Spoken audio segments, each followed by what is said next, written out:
sharks, the most dangerous and feared predators in the ocean.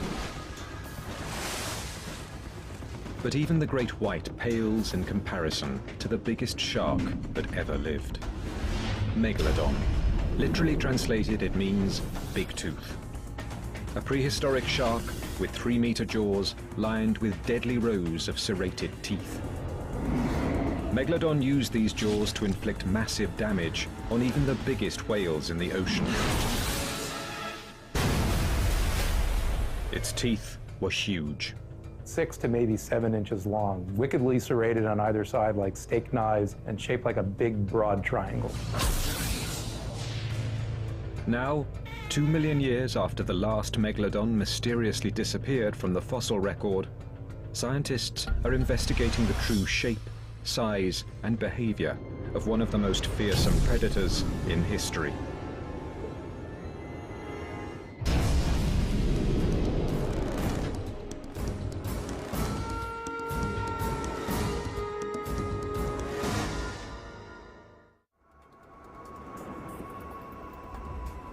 Seawater covers almost 70% of the Earth's surface. This is where life on our planet first began, and some of these early underwater creatures were big predatory fish. Giant squid, stingrays, toothed whales, and other dangerous predators have long roamed the sea.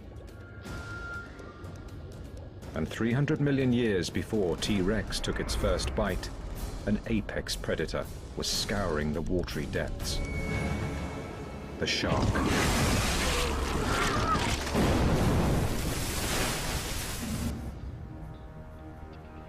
Paleontologists have found remarkable fossil evidence of these predators going back more than 400 million years. The biology of these sharks has remained remarkably stable for all this time.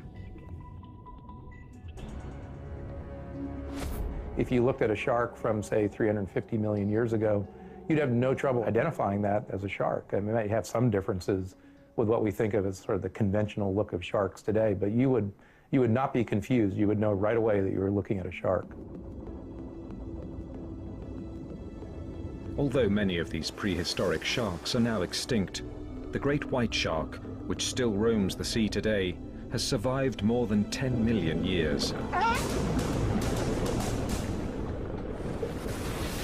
It has become the ultimate ocean predator.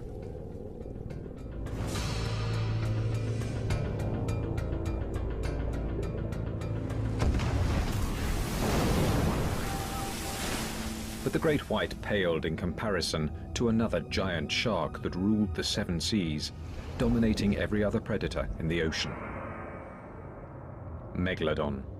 Literally translated, it means big tooth.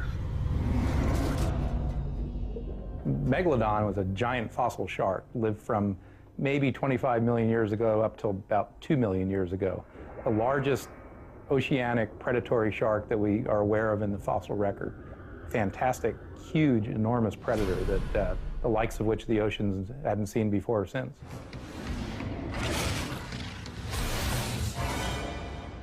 It was one of the biggest predators of all time. You've got these massive razor blade sharp teeth attached to an animal the size of a greyhound bus. I mean, this was the ultimate predator. Never has an apex predator made such a huge mark on the planet, only to leave so little trace of itself behind.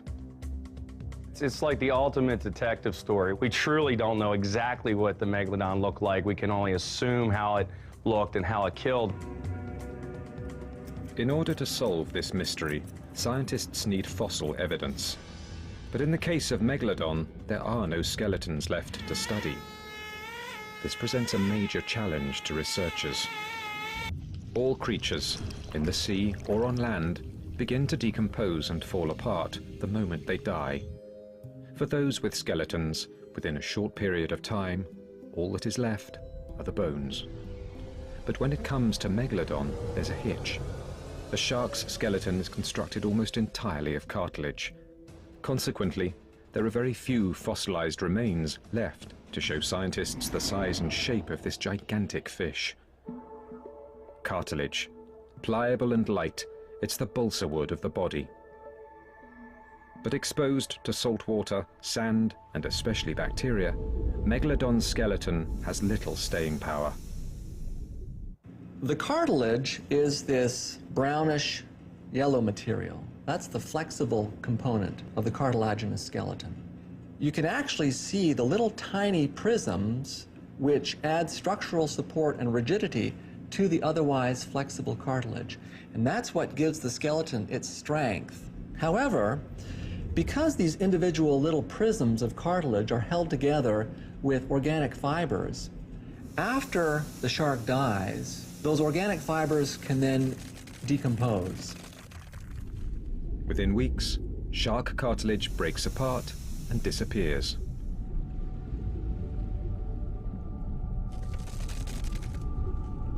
The teeth, protected by an enamel coating, are one of only 2 parts of the skeleton to survive. These massive teeth are extremely long. Scientists are using them as the building blocks to reverse engineer the giant shark. The only other known fossil remains are a few small pieces of backbone. The Calvert Cliffs, along the Chesapeake Bay in Maryland, are a well-known site for uncovering fossils of prehistoric sharks. Dr. Stephen Godfrey has been digging for fossils here for more than 10 years. In that time, he has not found a single megalodon tooth. Oh yeah, this is great. The tide's way up. Beauty. Along with Dr. Breton Kent, Godfrey scours the area, searching for fossil clues. Oh, there's a shark tooth. Little one. Yep. Oh, and there's some bone right here. This was from about a 12 or 14 foot long shark. The root's missing. It's just a crown. You gotta see this. After a few minutes of searching the face of the cliff, Dr. Godfrey spies something about a meter up the wall. This has never happened to me before. A big mag? Wow, it's not really big, but it's a mag and it's in really nice condition and it's just sitting there. This is so sweet. You can see the serrations on it. It's pristine. I mean, check that out. Oh, absolutely Look at perfect. That. Look Oh, at that is gorgeous. Incredibly, on the one day cameras are there to record their fossil hunt, Godfrey extracts a rare 10 to 12 million year old Megalodon shark tooth from the clay-laden cliff. Nice upper lateral. Beautiful Doesn't condition. get any better than that. Look at that. Incredible. That's beautiful. A gorgeous one. That's very nice. One of the interesting things about this tooth, if you notice the tip, there's a compression fracture on it. Compression fracture is when the tooth bites down vertically and strikes something hard like bone. It actually, instead of producing a flake off of the side, it actually crushes the tip to powder. And compression fractures themselves are very common on Megalodon teeth. Compression fractures and other violent accidents from biting down on their prey have resulted in a unique biological adaptation by sharks over the last 400 million years. Constant and lifelong tooth replacement. Over a 25-year lifespan, a shark will shed approximately 20,000 teeth. Other predators, such as crocodiles, also replace teeth, but to produce so many in a lifetime is a characteristic unique to the shark. The shark's mouth and gums contain an endless conveyor belt of replacement teeth, just below and above the gum line, waiting to flip forward and take their place in the front row of teeth. These Megalodon teeth can unlock a tremendous amount of information about this creature. Once you find a big tooth, the rest is gravy. The day has been made. Yeah. With the found teeth piling up in museum collections around the world, interest in Megalodon intensified over the last few centuries. In 1909, ichthyologists and paleontologists in New York at the American Museum of Natural History labored with great effort to build what they thought was the ultimate Megalodon jaw. The finished jaw caused a sensation, showing a gaping, 3-meter-high collection of nasty, sharp-edged teeth. But they'd made some crucial errors in their reconstruction that paleontologists continue to correct and refine even today. Zoologist and shark collector Dr. Gordon Hubble has been studying shark teeth and jaws for 4 decades. Back in early 1900s, when they reconstructed that Megalodon jaw, besides having a problem with keeping the teeth in the jaw, They didn't know the dental formula, they didn't know the dental arrangement of Megalodon, so the teeth were just put in kind of haphazardly. In constructing the display, the scientists appeared to have chosen the largest teeth available from fossil deposits around the world, and the dimensions reflected that. The jaw was enormous. The 1909 effort eventually raised questions. Would the teeth going front to back all be that large? And then there were the sheer number of teeth in the jaw. It seemed excessive. This version of Megalodon had more teeth than the modern great white. These doubts fueled an even larger debate. Is the modern great white shark the best comparison model for the size and shape of Megalodon? How closely related are these creatures from the deep? Brian Johnson has been studying the living great white shark up close and personal in the waters off the coast of South Africa.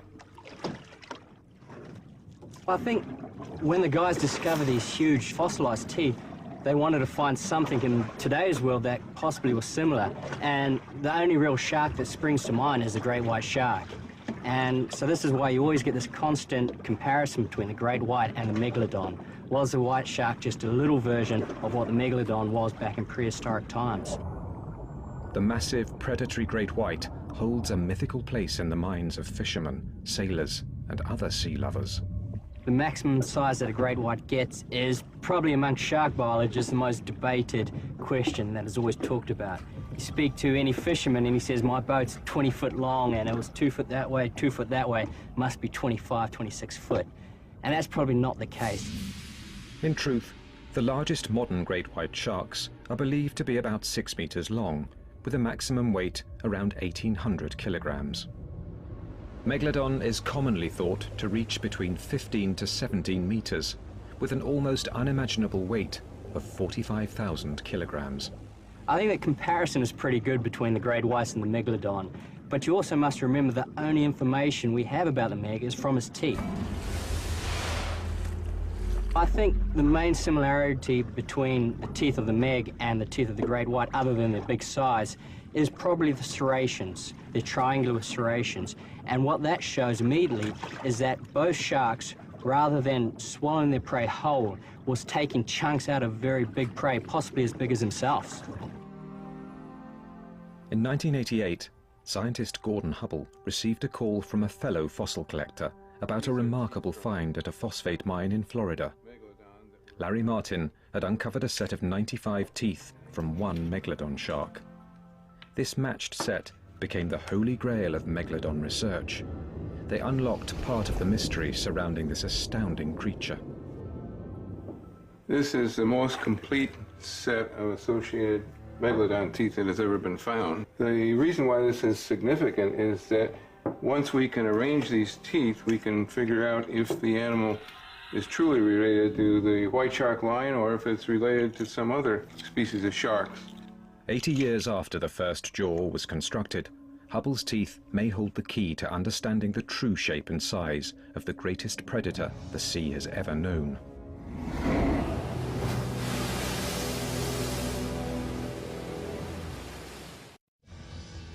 Megalodon, a ferocious predator that roamed the seas for 20 million years, and all that's left is the teeth and a few scattered vertebrae. In 1988, Gordon Hubble helped to identify the most complete set of Megalodon teeth. But how did these teeth fit together inside the shark's jaw? Hubble was stumped.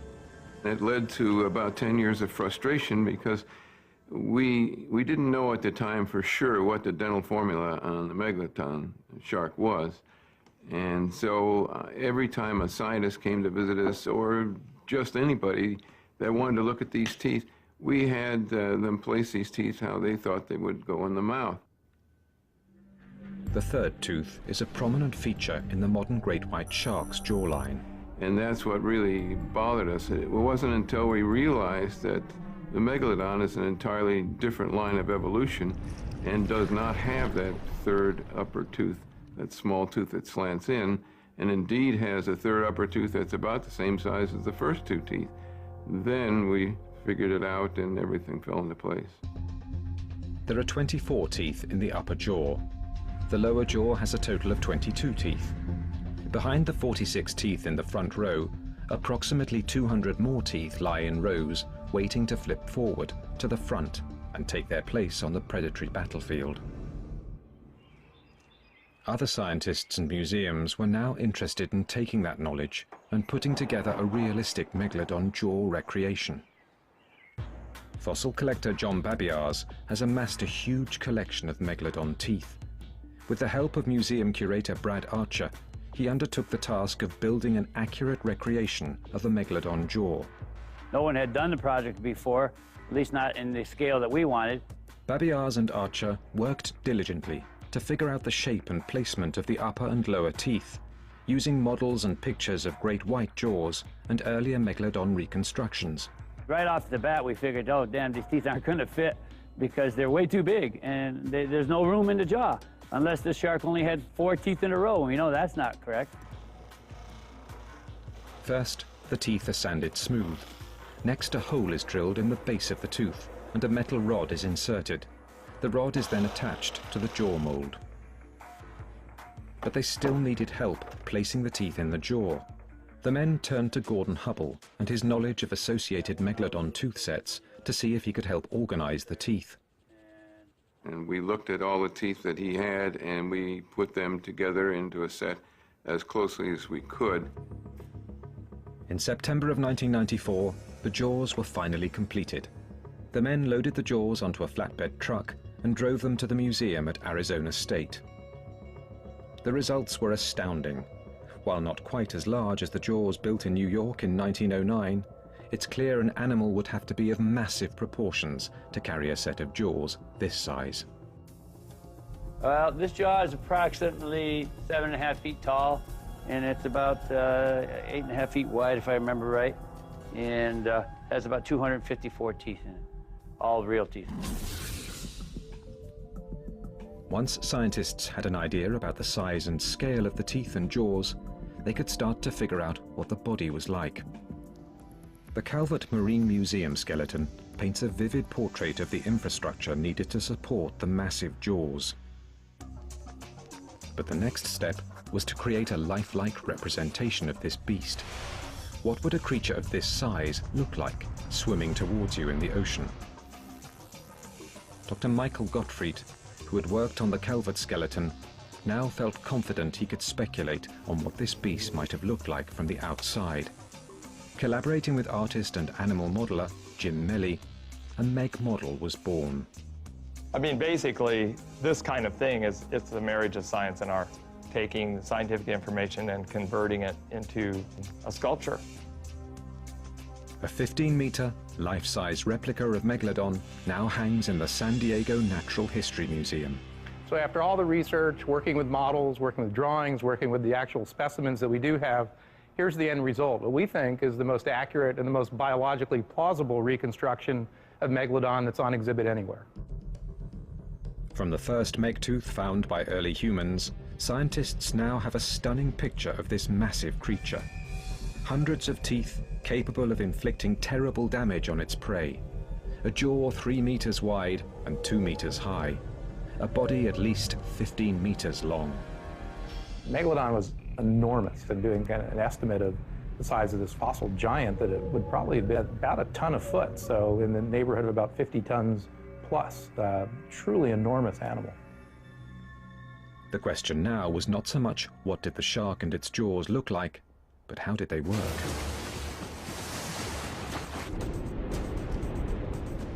Scientists sometimes look to the biting and killing behavior of the modern great white shark to try and understand how Megalodon behaved. Both sharks are thought to use the same thrusting, sawing motion to rip gaping holes in their prey during an attack. An expedition with Ryan Johnson into the shark-filled waters off Marcel Bay, South Africa, provides a rare glimpse of this behavior. Oh, look at that one. He's a player. Fresh fish liver acts as good shark bait. It's not long before the first strike. Yeah. There we go. Go, thrust it. See, now you hold it. He's going to start doing his head shake. There he goes. Shake. Shake. just a little one. See, when he grasped it, he started biting, but then once he really got a hold of it, he started shaking his head back and forth. And that really what makes the white shark unique, is that not only does it bite and try to grasp the stuff and swallow it, it starts thrashing its head back and forth and trying to remove pieces of the meat or the prey that it's eating. But observation from the deck of the boat is not good enough for Johnson. To get a complete understanding of how the great white swims, you need to get in the water with the shark. New audio techniques provide real-time commentary on what Johnson is seeing. All of the great white's power for its swimming is coming from its tail. But what engines this is these two muscle bands, two red muscle bands that go from its body right down to its tails, and they just work like two big pistons going back and forth, back and forth. And this makes it one of the most efficient swimmers and predators in the ocean. We did some experiments a few years ago in which we calculated the speed of breaching great whites, see how fast they were coming out of the water. And these things were heading up to 19, 20 miles an hour.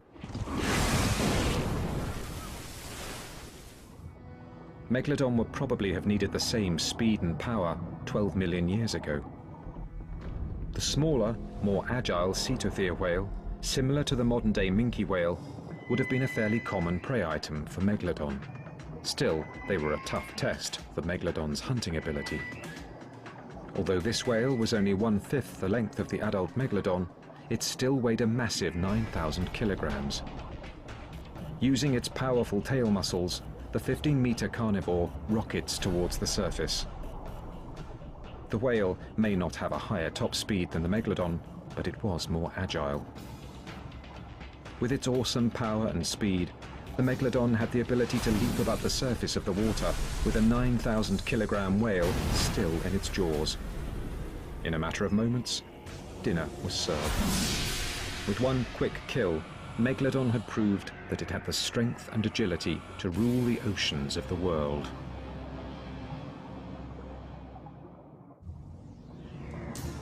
Megalodon ruled the oceans for almost 20 million years. But even top predators have to keep their lineage going from generation to generation.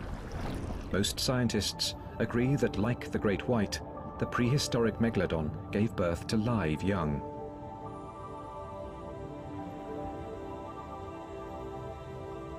The Megalodon probably gave birth to only one pup at a time. When you consider that a neonate, a pup, would have been anywhere from perhaps 7 to 10 feet long, that's already a very large shark. And those baby sharks were hungry. I can see no reason why they wouldn't have been born ready to attack larger prey items. A herd of docile dugongs, or sea cows as they are sometimes called, might be just the ticket for an apex predator's first meal. One of the other kinds of marine mammals that were prey for Megalodon were the sea cows. They were dugongs, not manatees. Manatees are a more recent evolutionary arrival. So dugongs have tails very much like dolphins, unlike the manatees, which have the more rounded beaver-like end of tail. The mature dugong was about 3.5 meters long compared to the baby shark's 3-meter body. Based solely on size comparison, the baby shark would seem to be at a disadvantage, but size is only one part of the equation. They are relatively slow, sluggish animals. This is a section of sea cow rib, very heavy and dense, and you'll notice that there's this bite mark running across the rib made by the tooth of a very large shark. The hungry baby shark rushes forward. One small juvenile dugong is slow to react, and the shark is on it. A lifetime of hunting has begun. Scientists are also keenly interested in just how long was the lifetime of these giant sharks. In the Fossil Preparation Laboratory at the Florida Museum of Natural History, Dr. Bruce McFadden and his students are doing cutting-edge research into the lifespan and eating habits of prehistoric sharks. Scientists study growth rings within the relatively few vertebrae of Megalodon that are known to exist. This is one way to discover more about these magnificent beasts and their daily life. We count them just the way somebody would count tree rings. The lower portion of a shark's vertebra is known as a centrum. In Megalodon, centra are extremely rare. Scientists are looking at the few samples they have to see what else they can learn about this prehistoric beast. Most of the samples that we have indicate that Megalodon lived somewhere between 25 and 40 years. It could have lived longer because it didn't have any predators. Estimates of how much the Megalodon needed to eat ranged from 600 to 1,200 kilos of food a day. This high-energy animal must have been consuming a wide range of fish and marine mammals to sustain its life. We don't know exactly what foods they were feeding on. No matter what they were eating, one thing is clear. These massive sharks spent the bulk of their lifetime in a never-ending search for food. And 15 million years ago, Miocene epoch oceans were filled with a variety of marine life from which the Megalodon could choose a meal.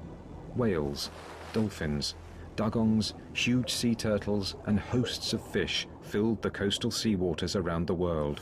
The Megalodon was probably eating them all. The most common group of whales during the Miocene was the cetathea. These small whales ranged from 3 to 6 meters and were found in warmer coastal waters all around the world. A whale that fed on plankton, crustaceans, and tiny fish, these ocean mammals were quick and agile despite their hefty 9 to 18,000 kilogram size. Like the dugong, these gentle creatures were likely easy targets for the hungry Megalodon. But Dr. Stephen Godfrey has one piece of whale backbone that may demonstrate Megalodon was not always successful in its hunt for prey. Unfortunately, the surface of the bone is worn, and the secret to what happened to the whale is hidden from sight inside the vertebra. So we've got it up off the table. Now, do you want the entire thing scanned or just through pathology? The modern CAT scan can help. Godfrey uses today's technology to look back some 12 million years. It reveals the severity of the ancient whale's injury. A compression fracture runs the length of this vertebra. Dr. Godfrey theorizes what might have happened when the small whale was attacked by the massive Megalodon. I believe that this whale was hit by the giant Megalodon, and that intense impact caused the vertebra to experience this intolerable strain that popped the bottom of the vertebra off, pushed it forward, and the healing that went on here in this vertebra is evidence that in spite of the intensity of the impact, it survived. It is the story of one Megalodon's missed prey opportunity and one whale's fight to get away. Perhaps this time, when the prowling Megalodon looked up at the surface of the water, there was a pod of 3 whales swimming by, full-grown adults closer to 6 meters and weighing in at 18,000 kilograms. The Megalodon positions itself under the whales for an ambush.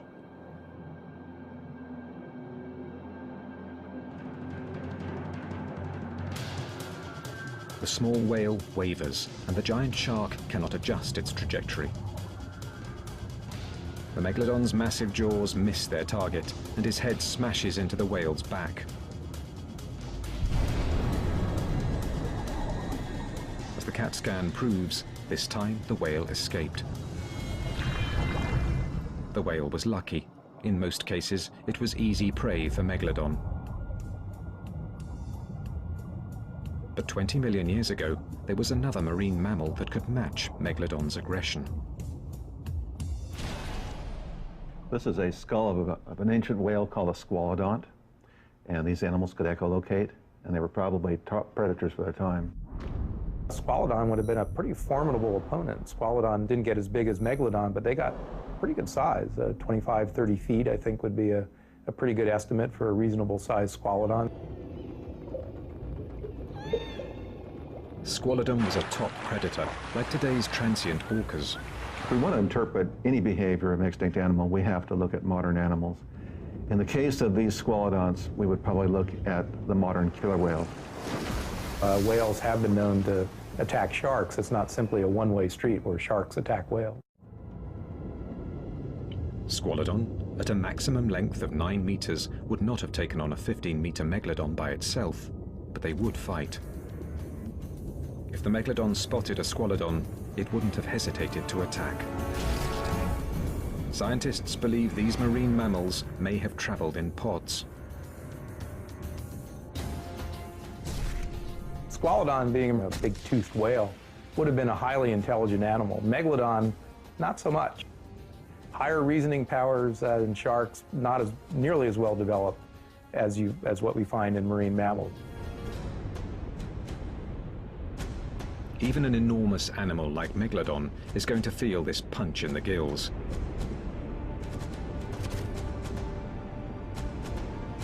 This time, it's outnumbered.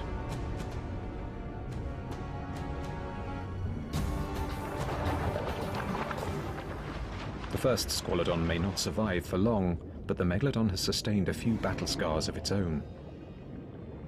Not all attacks were successful. Like all predators, only a certain percentage of their attacks actually result in killing a prey that they then consume.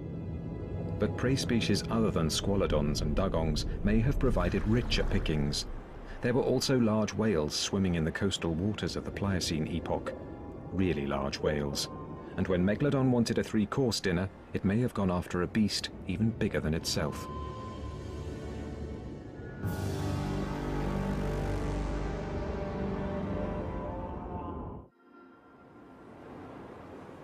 The modern blue whale is a magnificent animal. Rarely photographed and usually seen only by accident, this massive marine mammal is a startling reminder of the awesome majesty of some of the sea's most elusive creatures. 5 million years ago, the whales Megalodon encountered may have been almost as impressive. Here I'm just thinking about what modern things like fin whales and blue whales look like. It would have been a coastal animal, would have been a migratory animal. It probably was gray with a lighter shade below. We usually estimate the weights of living baleen whales at about a ton a foot. So if you have an animal 75 to 80 feet long, it'd be about 75 to 80 tons. So you've got at least 5 species there. You know, those actually look like herpetocetines, the weird kind of cetiotheres. Dr. Lawrence Barnes and his colleagues have uncovered hundreds of whale bones in the last few decades. One intriguing discovery was a large whale found near Santa Barbara with a shark tooth tip stuck in its jawbone. Here was a creature that was possibly 3 to 9 meters longer than Megalodon, a whale that would have outweighed the shark by 22,000 kilograms.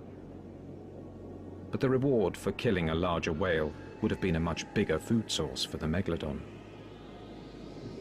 A whale of this size is packed with layers of tough, stringy blubber. Megalodon would need all of the size, volume, and deadly serrations along its teeth to take down the animal.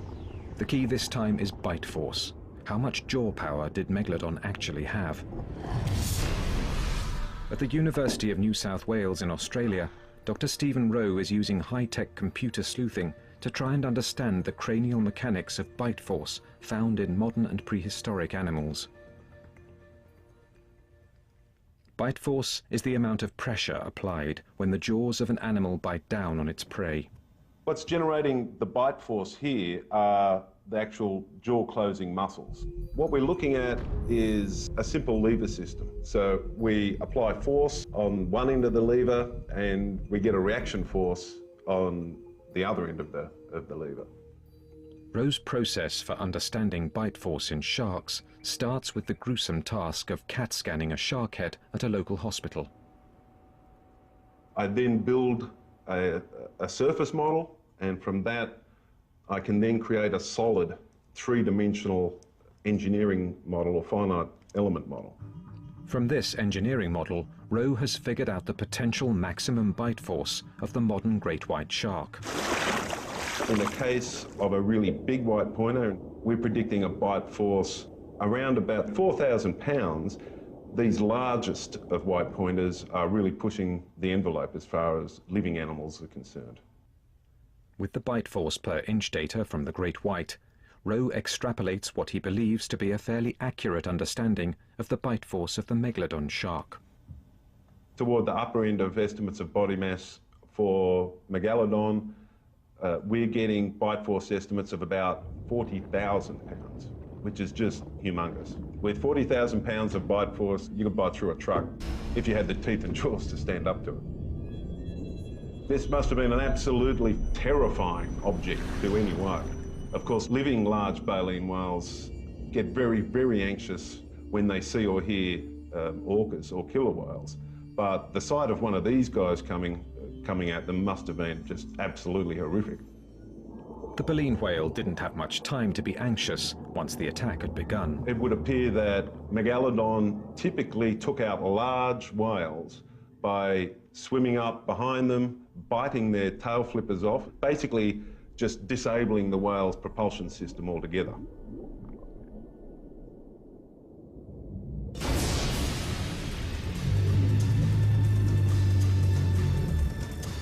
This is certain death for the whale as he bleeds out through a gaping hole in his artery. But with no hands to hold down his enormous prey, how did the Megalodon keep the 68,000 kilogram whale from swimming off after one bite to the belly or throat? At Wright State University in Ohio, paleontologist Chuck Ciampaglio has constructed an experiment that demonstrates the deadly potential of the Megalodon to attack a giant prey item. A high-density gel mold will simulate whale flesh. The centerpiece of the demonstration is a set of mechanical Megalodon jaws that he believes simulates the unique jaw motion of the shark's mouth. These jaws are really interesting because in addition to being able to lift up and down, they also are highly mobile in a forward direction, just like modern laminids and Megalodon would have been also.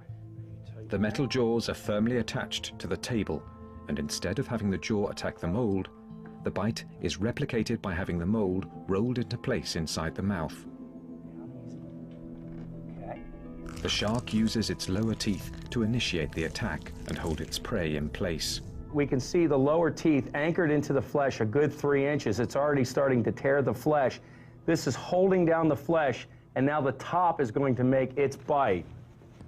The upper jaw bites down on the prey with its powerful, serrated teeth. At that point, Megalodon would thrust back and forth until a bite was made. The bottom jaw continues to anchor into the gel flesh, while the unique upper jaw, with its ability to move somewhat independently from the rest of the skull, takes bite after bite, pulling flesh into its mouth as it continues to feed. Okay. What we've created are massive wounds to our prey item. We can see that the teeth have made huge gouge marks, have split off nearly half of the flesh. Now, if this was the actual shark, this piece of flesh would extend out in both directions, probably 3 or 4 feet because of the size of the jaws. And you would have probably nearly 40 teeth sinking into the flesh. The mechanical jaws leave no doubt about the powerful combination of bite force and cutting power that Megalodon used on prey like the Santa Barbara whale. Within minutes, the whale is nothing but a tasty carcass floating south along the California coast. For one more day, Megalodon has found a meal, a very big meal. But unfortunately for Megalodon, during the Pliocene epoch, ocean temperatures started to cool. The numbers of whale species were also diminishing. Megalodon's reign as the all-time apex predator of the sea could be nearing its end. Megalodon disappeared from the fossil record during the Pleistocene epoch, around 1.8 million years ago. Scientists are unsure why this efficient hunting machine's time at the top of the predator list came to a close. Extinction is always something that fascinates people. We want to know not only how things live, we want to know why they died and why they're no longer around, why they're no longer with us. The assumption there, though, is always that extinction is somehow the fault of the animal or the species that goes extinct. It's because it was poorly adapted or a negative thing. That's not necessarily always the case. Clearly, species want to perpetuate their existence. Paleontologists are unsure what finally killed off the shark. Could another apex predator, like the killer whale, have wiped out the Megalodon? Another intriguing possibility is changes in climate. 6 to 1.8 million years ago, just as Megalodon teeth disappeared from the fossil record, scientists have noticed a cooling in the ocean temperatures. This may have adversely affected a shark accustomed to swimming in warmer waters.